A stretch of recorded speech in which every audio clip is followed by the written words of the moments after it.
I said nothing and finished the knot that I was working on.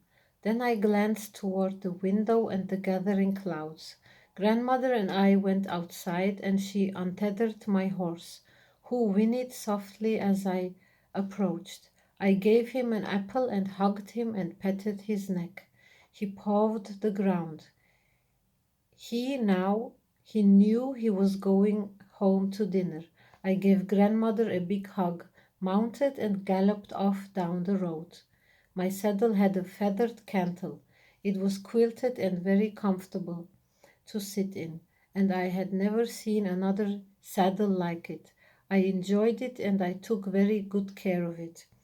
My father had given it to me on my 7th birthday.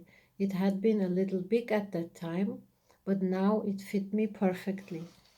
I felt the strength of my horse underneath me as he cantered happily down the road. I reined him to the side of the lane where the dirt was softer. I looked out to the horizon, streaked now with orange and pink and purple light. For a moment it reminded me of the light that I had seen around grandmother when I had walked into her house that day.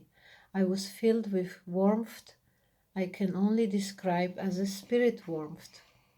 I felt loved and happy and more at ease than I ever remembered being.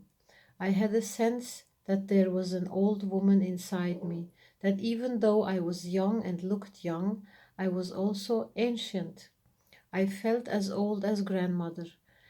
I did not feel stiff or ill, but I did feel the weight of many years.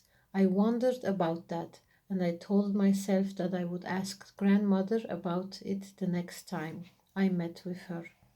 I awoke, lying on the sheepskins of the dream lodge. A clap of thunder had brought me to consciousness.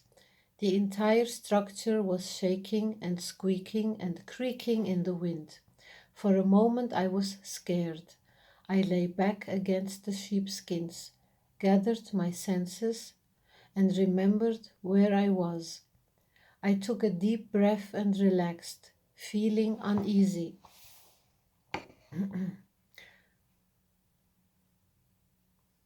My body hurt all over, and I felt a little sick to my stomach. I wondered how long I had been gone. I looked over to the fire. It had burned down to red coals and was very warm. I did not feel cold on the outside, but there was a coldness inside me, a coldness as if I had been gone from my body for a very long time. I rubbed my arms and legs and took several deep breaths, not really having the strength to get up, not really wanting to. I settled back down into my sheepskins and tried to recall exactly what had happened. I remembered the road that I had just been riding down on my horse. I shook my head. I couldn't really bring myself back into present reality. A part of me was still gone. It was a little frightening. Agnes came in, parting the blankets hanging over the entrance to the dream lodge. She came and sat with me and brought me a blueberry muffin. I sat up, looking at it, and took it in my hands. It was soft and warm, and it smelled good. A tiny cloud of heat was rising from it. I sniffed the steam and took a tiny bite of the muffin. I looked at Agnes and shook my head. Yes, she asked. Agnes, I'm having a hard time. I burst into tears.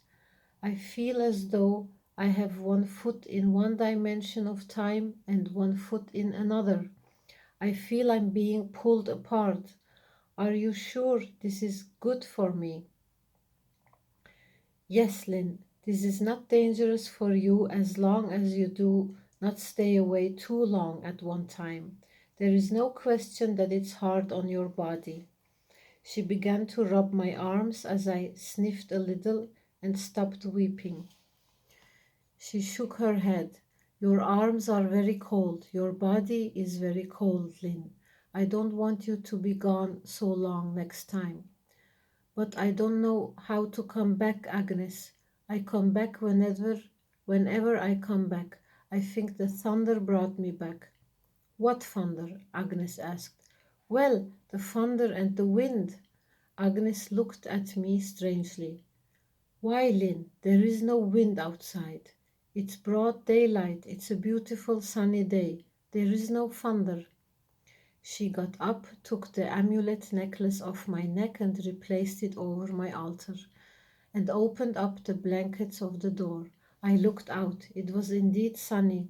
The leaves on the poplars surrounding the lodge did not even move. There was not a breath of air. Well, Agnes, I heard a crack of thunder, and this whole lodge was shaking when I woke up. That's all I know. It is just spirit.